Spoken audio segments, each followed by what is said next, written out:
Well, good day, family. Good day to you. Welcome back to the channel. Coach Jay coming at you, family. Listen at this. In this one, we're going to talk about don't spend the principal. That's right. We talked about accumulating the wealth. We talked about transferring over the wealth to the next generation. We're talking about leaving an inheritance. Now we're going to talk about sustaining and maintaining and now spending down on the wealth to the point where you don't spend the principal, because the principal is what's going to cause that wealth to continue to grow for you while you sleep. All right, let's turn around to the chalkboard and we're going to talk about it.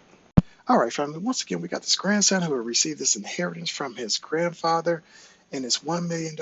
And we already talked about in the last video about the capital gains and all of that on it, how you don't pay any taxes if it's been in there over a year, and he's already got it invested into a brokerage account under over a year, and so he's not going to pay any interest on it if he does this simple principle, because he's a married guy and he's filing jointly with his wife, and there's no other income coming in. So listen at this, family.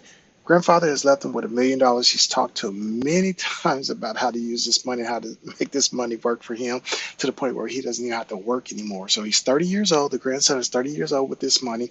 He left it in there for the first year, 10% compound growth. Now that money is worth $1.1 million. So in the first year, married filing jointly couple, if that money has been in there and over 1 year, that you can draw up without paying any federal capital gains tax, up to you can draw out $98,900 for the year 2026 without paying any taxes as far as federal taxes, payroll taxes, because he's not on payroll, and say this is their only income. All right.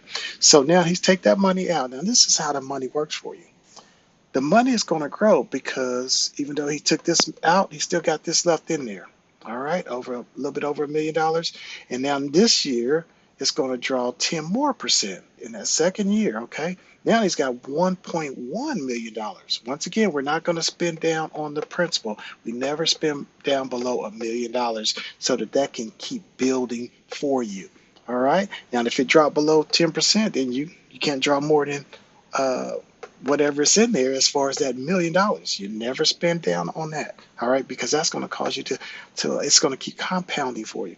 So now you did that 10% in second year, $1.1 million.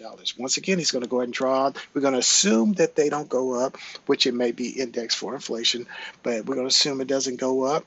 So you still got the $98,900 you're going to draw for that year in the year of 2027. And look how this money is still growing. Now we started here, we taken this money out 2 years, and look at it, it's still above where we started, and that's the principle.